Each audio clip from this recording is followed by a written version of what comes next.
So our last section in chapter 4 is on radical functions. Okay, and there's some examples of radical functions. Okay, it's basically anything that has that root symbol in it, that radical symbol. Okay, this one is square root x minus 2, cube root of x squared minus 1. Okay, even if you stick something on the outside after it, it's still a radical function because it's got that root in it. Okay, so any expression of this form, okay, where you have root, you've got a number right here, which I'll tell you what that number is called, and you've got something under the root. I'll tell you what that's called as well. Anything of this form, okay, is called a radical. Okay, the number that's inside the root right here, not under the root, but kind of where it forms that V shape, that's called the index. Okay, and it tells you what kind of root you're taking, whether it's a square root, cube root, things like that. Okay. And then the thing that's under the root, that's called the radicand. So in my example, the radicand in the first one is x minus 2. In the second one, it's x squared minus 1. Okay, the index of the second example is 3.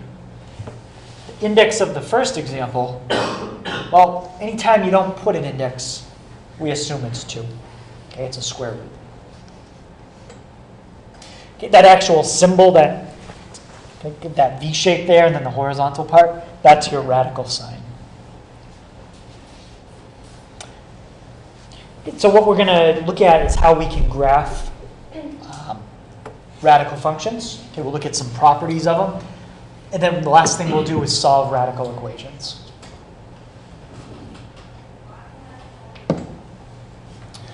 Okay, so I just mentioned that. If there's no index, assume that it's 2. Right? You could, if you wanted, some people put the 2 in, okay, like that. But it's kind of like putting a 1 as a coefficient of x. You don't need to do it.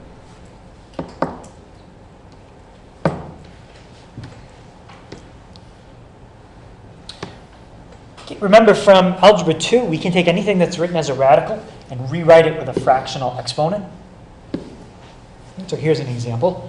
If you had square root of x minus 2, that's the same as x minus 2 to the 1/2 power. Basically, your power is 1 over the index.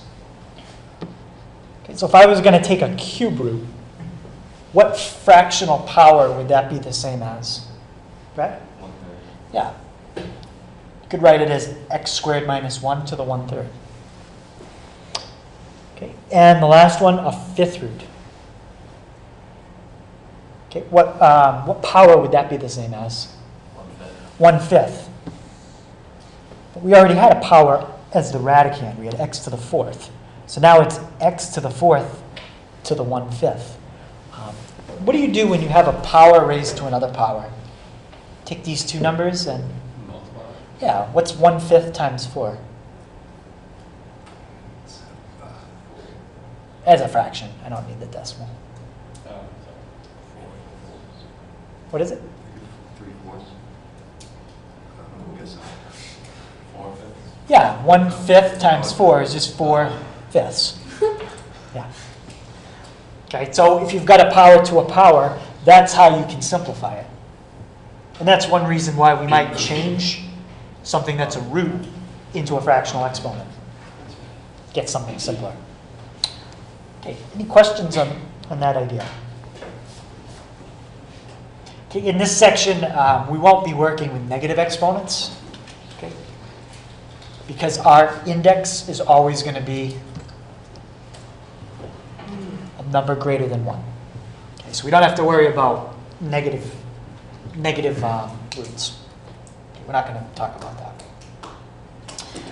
All right, so if they ask you to solve an equation for the principal nth root, first of all, principal means they want one answer.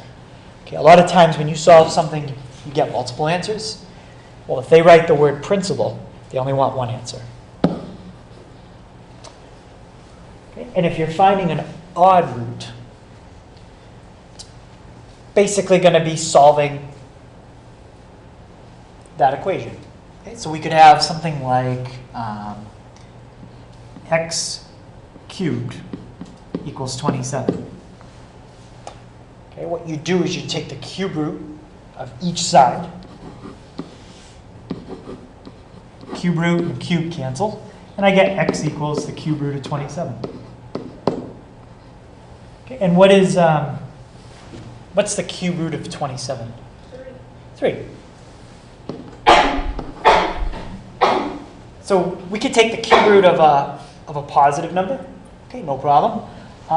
Let's try it with a negative. Could I do, let's say I had x cubed equals negative 8. Okay, I would take the cube root of each side. Okay, that would cancel the root. That would cancel the power on the x. And is there a number you can multiply by itself 3 times to get negative 8? Negative 2. Yeah, so the answer is, yeah, you can take cube roots of negative numbers. In fact, you could take an odd root of any negative number, positive or negative. Okay, so there's really no restriction on the domain for odd roots. Okay, for even roots, there is a restriction. Why does the radicand have to be greater than or equal to 0 if you're doing an even root, like a square root? Yeah? Because there's no number you can multiply by itself to get a negative number. Well, I see what you're saying, but technically there are 2 numbers you can multiply together that are the same that give you a negative. But what kind of numbers are they?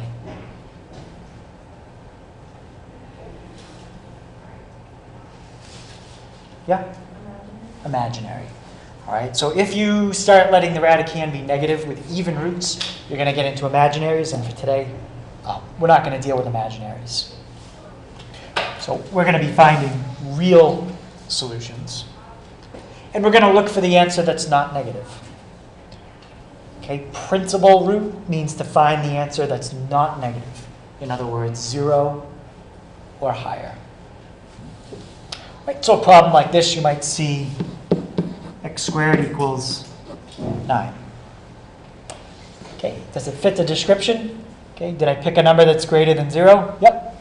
So if I take the square root of each side, let's do it like this. That would cancel, and I get x equals 3.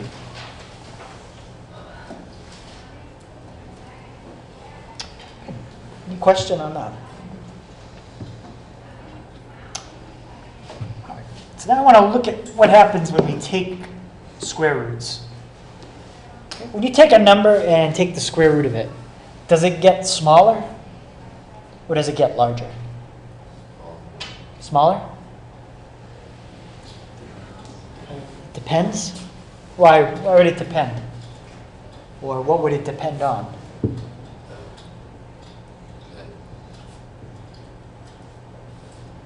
Anybody think of a number you can take the square root of and it doesn't get smaller? 1. Yeah. Take the square root of 1, it stays the same. Square root of 0 is 0. Let's try a couple others. Square root of 4, what is that? 2. Got smaller. Now we'll talk about decimals. Okay. Square root of 18, 4.24. Okay, got smaller. Square root of 1, we just talked about. Stays the same. Yeah. Watch what happens when you take the square root of 0.5. Yep, 0.71. Okay, take the square root of 0.2, and we get 0.45. So the answer is it depends. Okay, what is the number that decides whether it's going to get smaller or larger, if it's above or below what number? 1. Okay, above 1, and you take a square root, it gets smaller. Exactly 1 stays the same. Between 0 and 1, it gets smaller. Bigger, sorry, it gets bigger. All right, so kind of some different behavior depending on what you're taking the square root of. All Right, so now we're going to graph a few different roots and compare them. I want to graph square root, fourth root, sixth root. Okay, so that's your square root. To do fourth root, type 4, math, fifth option, put in an x. To do sixth root, type 6, math, fifth option down, put in an x. Okay, and first thing I'll do is just graph it with a standard window.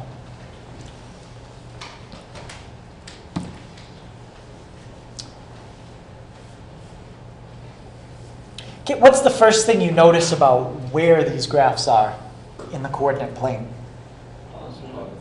Yeah, they're all in the first quadrant. Okay, nothing here goes into quadrants 2, 3, or 4. Okay, it's in quadrant 1. So let's make that our whole screen. Maybe we can see the graphs a little better.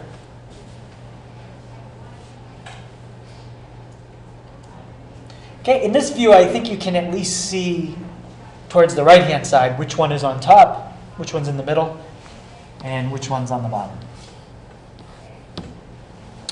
All right, so the blue one, that was my square root of x.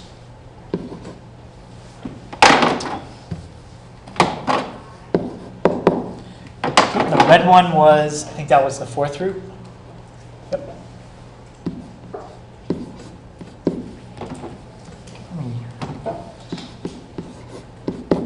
And the black one was the sixth root.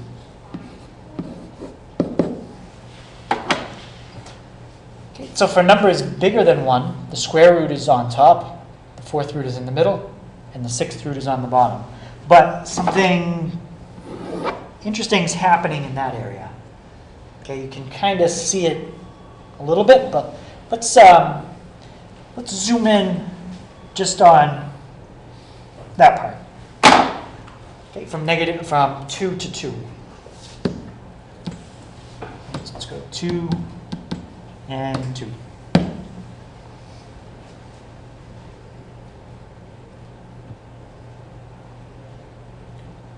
Okay, so what happens to where those lines are relative to each other before 1 and after 1? What happens? Yeah? Well, like after 1, the bigger the end or whatever it goes down. Yeah, the after 1, the bigger your index, the lower it is. What about before 1? The bigger it is, it goes up.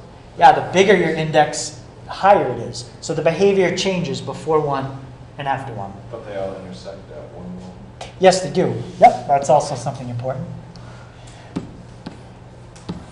Right, so if we just want to zoom in on that section.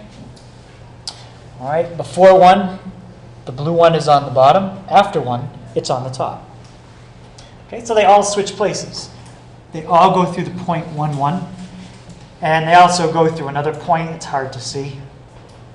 But what other point do you think they all start at? 0. Yeah, they all start at 0, 0. All right, so 0, 0, and 1, 1, those are 2 points that are on every graph for even roots. Now, if you transform it, if you do something like this, now you've changed it. You shift it up 6. 0, 0, and 1, 1 aren't going to be on that graph. Those 2 points are shifted up 6. Okay, but we're saying if you don't shift it, they will be on every even root. Okay, and what's the domain here? If it's just in quadrant 1, we're going from 0 to infinity.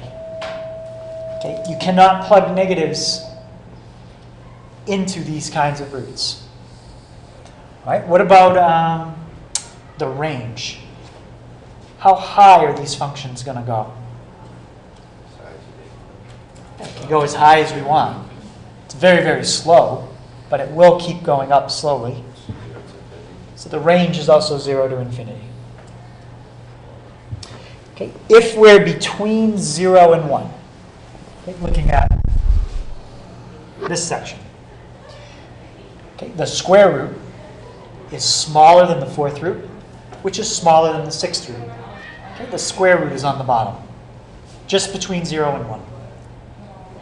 Okay, if we focus what happens after 1, the square root is bigger than the fourth root, which is bigger than the sixth root. Okay, the square root is on top.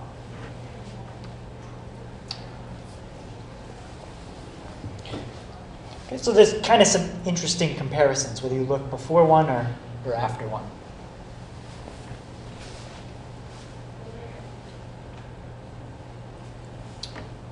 Okay, any questions on those properties of even roots?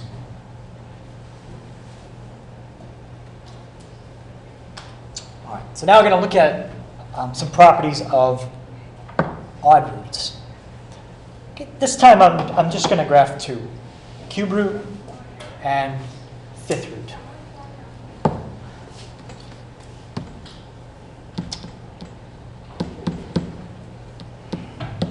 So we got cube root and fifth root. What kind of numbers are you allowed to take odd roots of? Positives, negatives, or both? Both. Okay, so this kind of graph, it's going to go in each direction. Let's start with the big picture. Okay, odd roots always have this kind of S shape. Okay, it looks like they level out, but it actually never does. It keeps going up very slowly.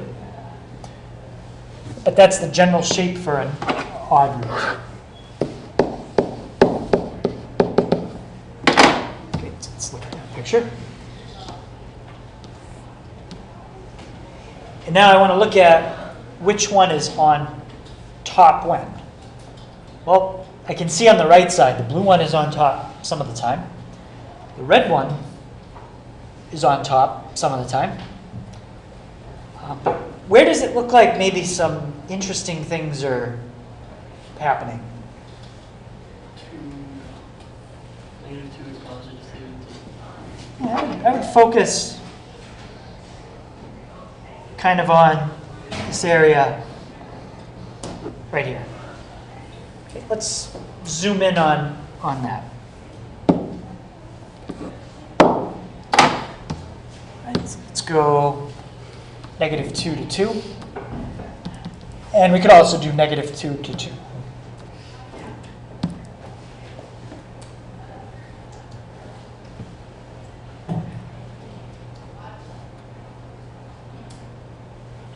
I think it's probably good enough to see what we're trying to see.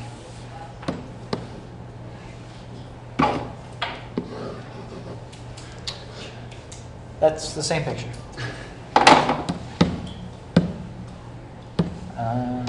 Let's see if I go back. Is that same picture?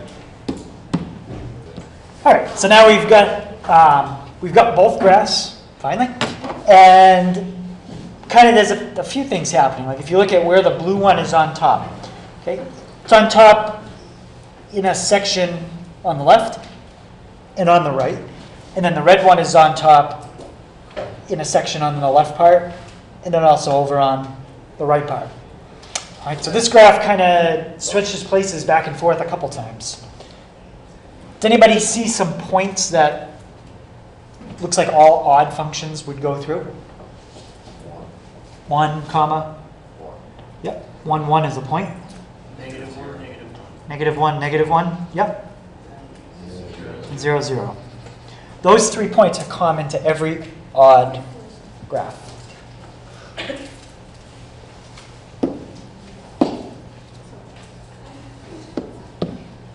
Okay, the domain and range are -infinity to infinity. In other words, this graph is going to continue left and right forever, and it's very slowly going to go up and down forever.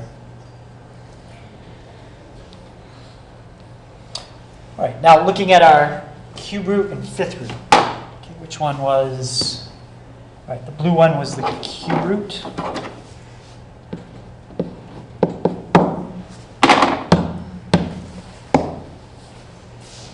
And fifth root. All right, so if you are less than -1, or between 0 and 1, the fifth root is going to be on top of the cube root. The one in red is above the one in blue. If you are between -1 and 0, or greater than 1, the cube root, or the one in blue, goes above the one in red. Okay, so it's kind of confusing to remember all that, and I'm not going to specifically test you on, like, if I put 0.6 in and took a cube root and a fifth root, which one would be bigger? The cube root or the fifth root? You don't have to worry about that. Okay, I'm just trying to show you the behavior of cubic and fifth root functions in this case.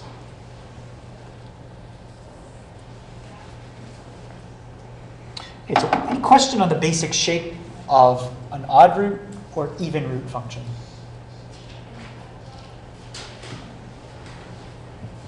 All right. Okay, so next thing we're going to look at is transformations. Okay, the transformations when you're dealing with roots are exactly the same as the transformations we've done for every problem. Parabolas, rational functions.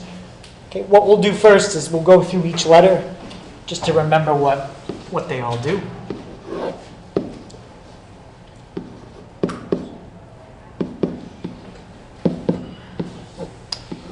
Okay, let's start with A. What do you think A would do if you add or you could subtract a number under the root? Horizontal shift. Yep, that's your horizontal shift. That's your left and your right. Okay, remember, if you've got something like this, -2 would shift which way? To the right. +2? Left. Okay, we just have to remember that. B, let's come back to B in a second. When you multiply by a number in front, what does that do? Is that the vertical stretch? Yep, that's your vertical stretch. And what happens if C was a negative number? It would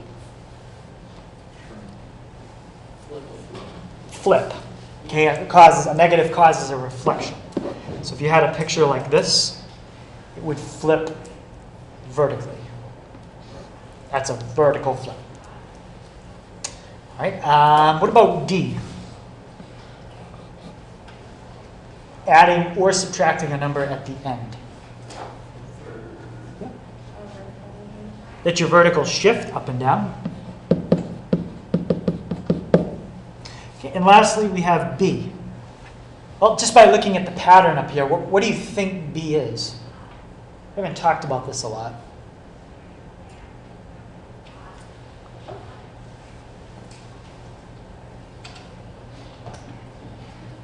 Look at what's missing there. Yeah, it's a horizontal shift. Stretch. You already have horizontal shift. Stretch. Mm-hmm. So a horizontal stretch could take a graph and do that to it. It stretches it out the long way. Sometimes a horizontal stretch and a vertical compression can look the same. Same, two ways of looking at the same thing. So what would happen if B was negative? It would flip it. But the reverse over the y-axis. Yeah, if B is negative, okay, if there's your graph, Would it flip it over both y-axis? it's a horizontal, B affects the horizontal. So it would flip it horizontally, left to right. Would flip it over the y-axis. Okay. Right, so any questions on the what letters do what in the transformations?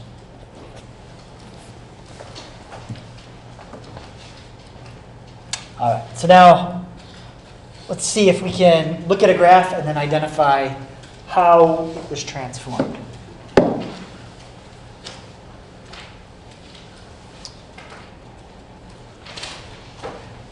Okay, how would we do this one? If we knew how to sketch the square root of x, we would take the square root of x and do what with it to get g of x?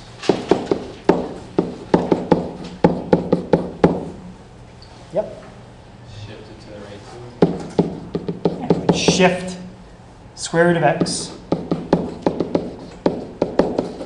shift it right 2. Okay, how about to get h of x? What do we do there? Yep. Shift to the left 3. Yep, we'd shift the square root of x by 3.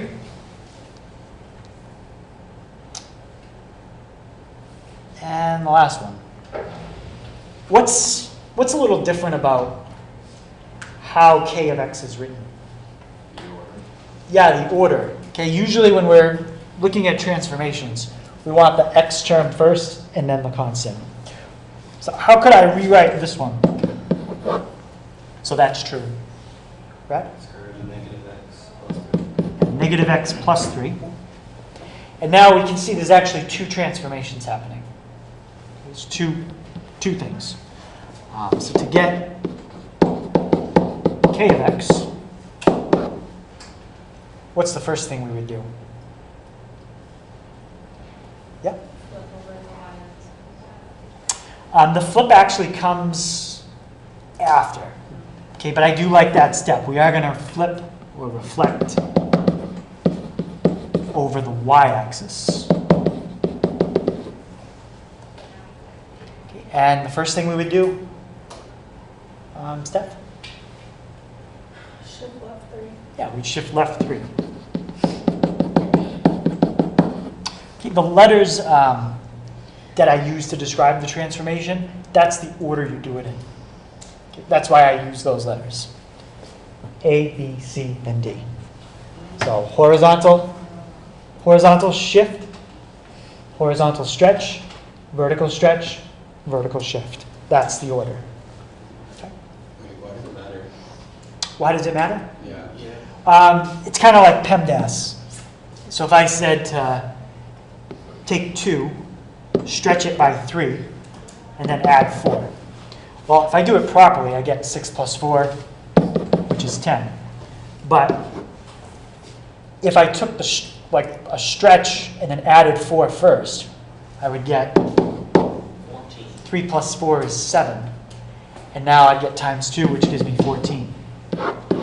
So if you do the transformations out of order, your coordinates would translate to the wrong points. Yep. So it's like PEMDAS. We just have to agree on the order we're going to do it, so we all get the same answer. Okay. Any other questions on that? Okay, another good example. Think of a point like this, 1, 1. Say I wanted you to shift it up 1 and then triple its y value. So if I said shift up 1 and then vertical stretch by a factor of 3.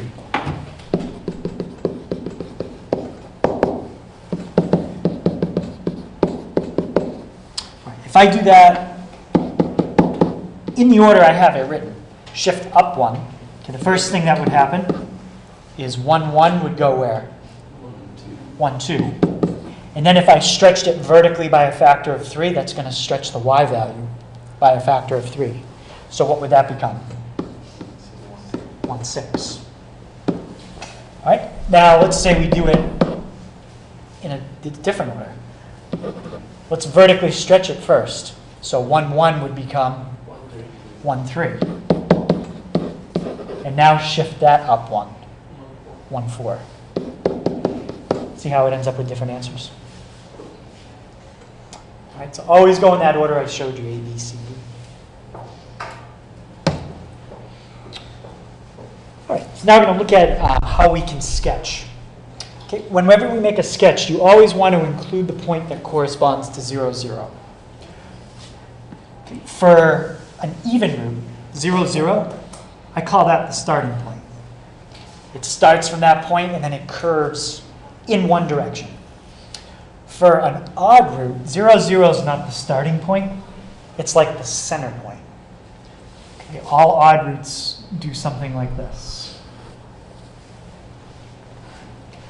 So either way, though, we're always going to find the 0 point, 0, 0. For an even root, it's where it starts. For an odd root, it's the center. Okay, well, how do you find that point? Well, first thing we're going to do is find the x value. Okay, and to do that, all we have to do is set the radicand equal to 0. And that'll tell us left and right movement. Okay. X is which axis? Is that the horizontal or vertical? Brett?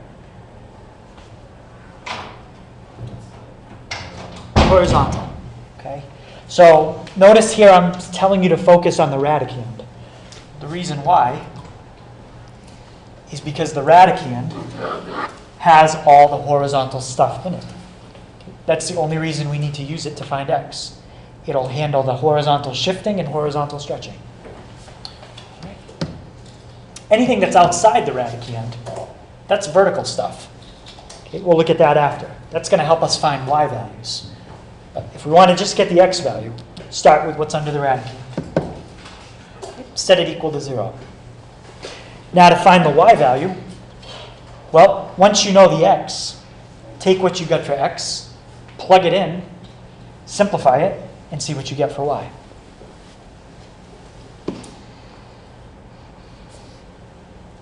Okay, and then it helps to get a few other points. Okay, if you're graphing an odd function, try to find a couple points to the right and a couple points to the left. I think 5 points would be pretty good for an odd function. If you're graphing an even root function, you're not going to check points on both sides because it only goes one way. Okay? You can't even try to check points on the other side. It won't work. So I would just get 3, 4 points, but you don't need as many as you do for an odd. Right, so that's why I say check points left and right if applicable.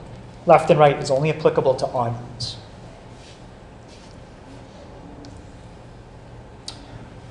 All right, so our first one we'll make a sketch of is 2 times the cube root of 3 minus 2x plus 1. Don't worry about rewriting this so x comes first, because we're just graphing it. I'm not asking you, did I shift it up? Did I shift down? Not worried about any of that. Right, so the first thing I'm going to do is find the center point. Where did 0, 0 move to? Okay, how do I get the x value of where 0, 0 moved to? Corey? 3 minus 2x equals 0.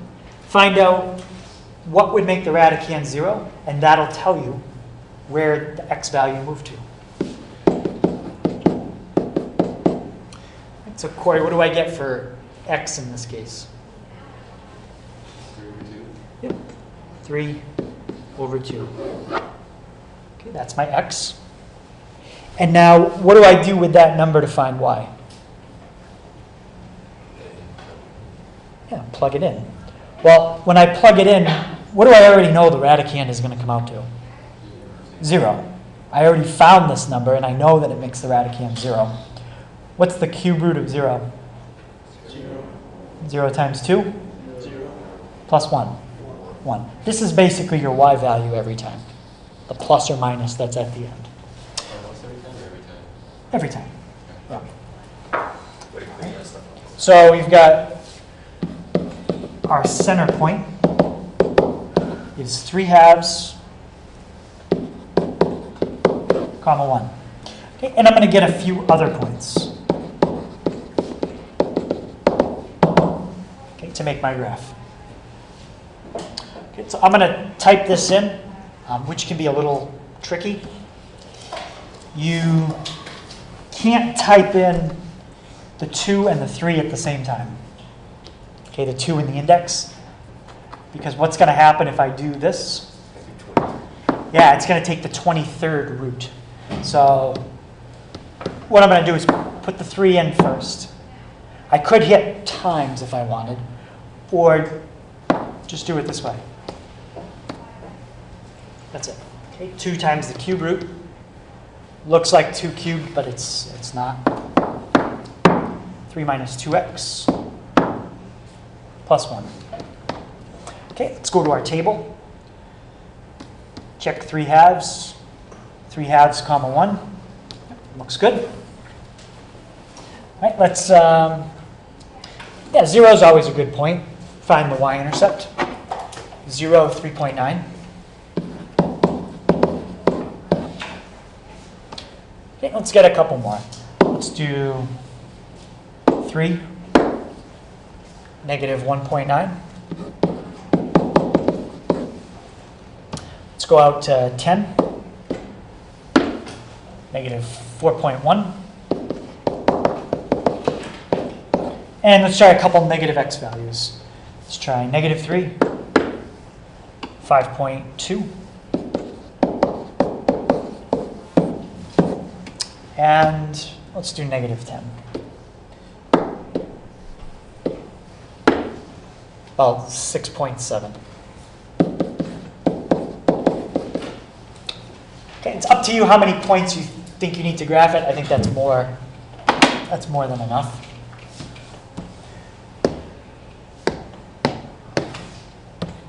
Let's graph our points.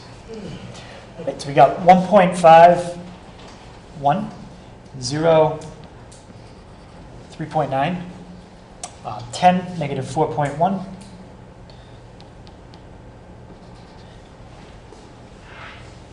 right, what else we got? 3, negative 1.9. Right there. Negative 3, 5.2. And negative 10, 6.7. Right, and then just connect them. Okay, and that's your curve.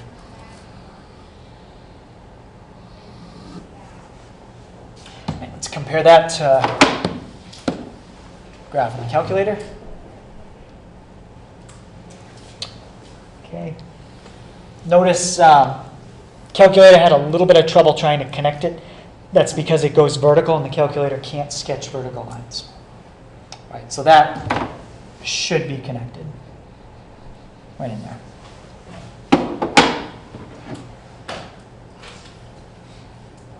Okay, any questions on that one? All right, so that's an odd root. An even root isn't as bad because we only have to check points on one side.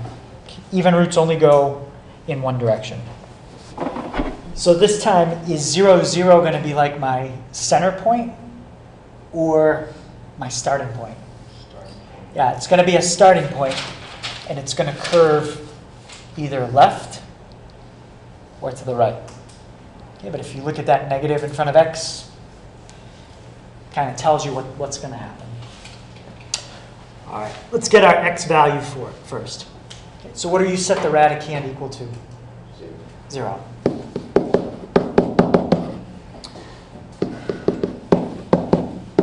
Okay, what is x?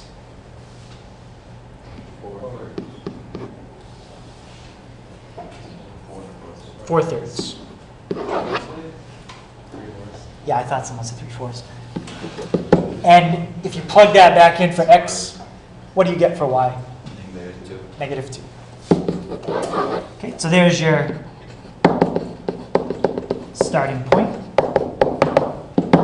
It's 4/3, -2. Okay, and let's type it in and get a couple other points.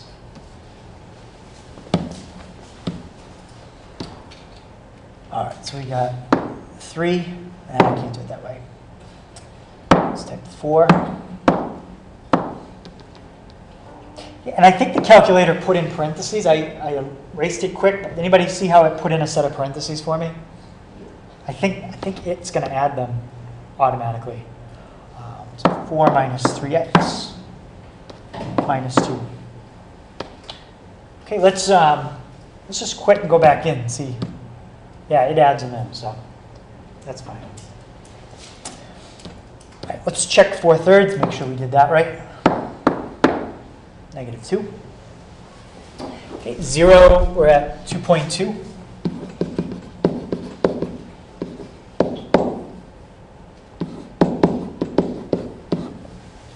And now, we can only plug in numbers either bigger than 4/3 or smaller than 4/3. Well, in this case, it's smaller. Try a number bigger than 4/3, like 10. If you plug in 10, you'd have 4 minus 30. What kind of number is that? Negative. So if you took a 4th root of it, it'd be imaginary. So you can only plug in numbers smaller than 4/3. Let's try, yeah, -3 is fine. It's 3.7. And let's just go to -10. 5.2.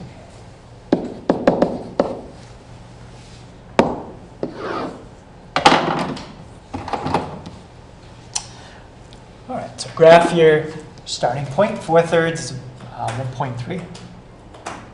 Down 2. 0, 2.2. -3, 3.7. And -10, 5.2.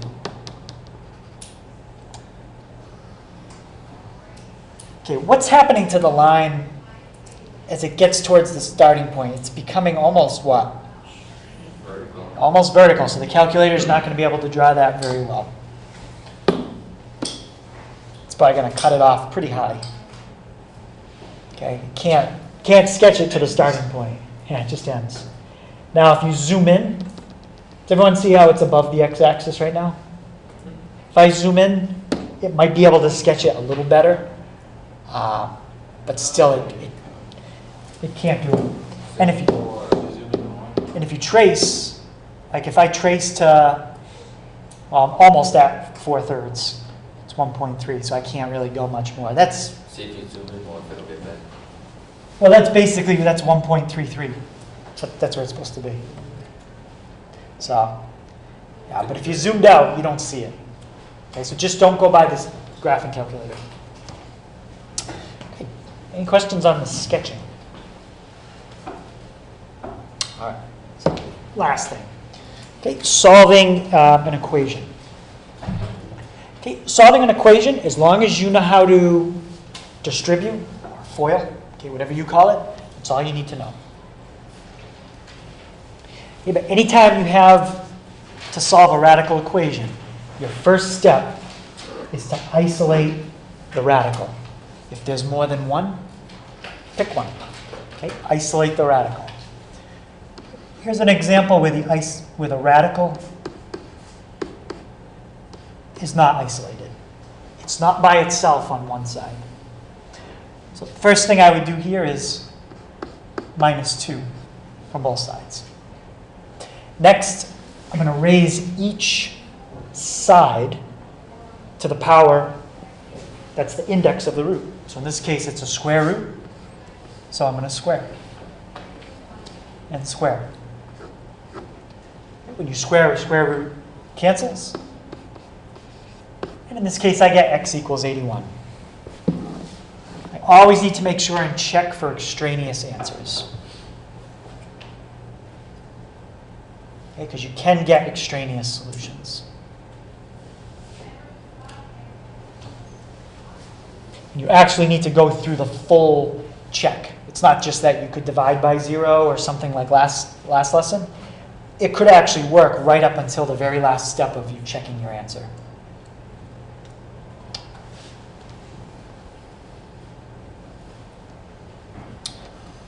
All right, well, I'm going to hold off on graphically. I think graphically we've done this kind of stuff a bunch of times. Put that in y1, put that in y2, second calc, intersect. Okay, for graphical, that's all you have to do. Okay, algebraic is a little harder. Okay, what's the first step anytime I want to solve a radical equation? What is it? Isolate the radical. Yeah, isolate a radical. You got to get one radical by itself. What would be the easiest way to get something by itself here?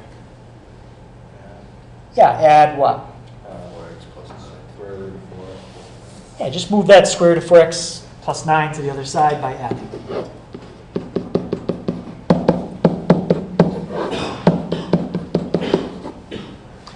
Okay, now what can I do to both sides to try to get rid of one of my roots? Square it. Now you cannot square terms. You can't square the one and square the square root. You have to square the side, just like that. Okay, on the left, that's pretty straightforward. The square root and square cancel. 6x plus 12. How do you do this out? Or what is, sometimes people learn a word to do this out.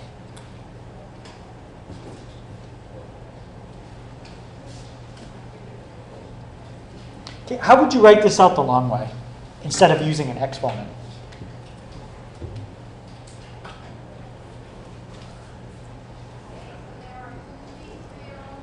What does it mean to take 1 plus the square root of 4x plus 9 and square it? Yep. 1 plus the square root of 4x plus 9 times the square root of 4x plus 9, or would it be just 4x? The whole thing again. Yeah. Yeah, so this whole thing is being multiplied by itself.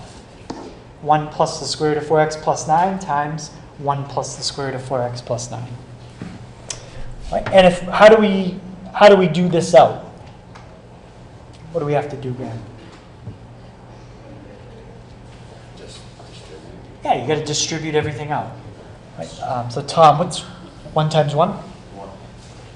Just 1. Okay, and Heaven, 1 times the square root of 4x plus 9? Yeah, just the square root of 4x plus 9. And then DJ, what's 1 times the square root of 4x plus 9? The square root of 4x plus 9. Okay, so how many square root of 4x plus 9s do I have? 2. 2 square root 4x plus 9s. And the last part, the square root of 4x plus 9 times the square root of 4x plus 9. Square root of 4x plus 9 squared. Yeah, it's basically doing this. 4x plus 9. It's the square root of 4x plus 9 squared, which is just 4x plus 9. 4x plus 9. All right, so it looks kind of like a mess. There's some like terms we can combine. But how many roots do we have in the problem now? 1. Just 1. Okay, we started with 2. Now we're down to 1. Okay, first thing I would do is combine some like terms. Okay, 1 plus 9, 10, plus 4x. Okay, and now we got to do the same thing again.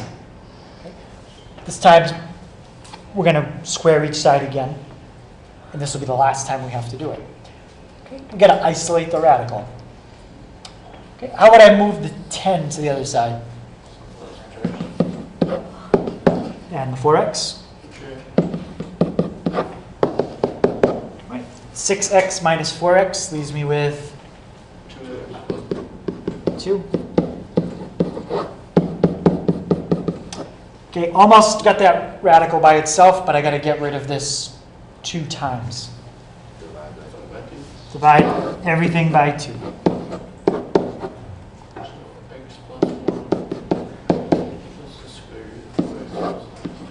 Yeah. So now we've got a much simpler equation than we started with. And now my last step, how do I get rid of this root? Square each side again. Okay, square and square root cancel. On the right side, what am I left with?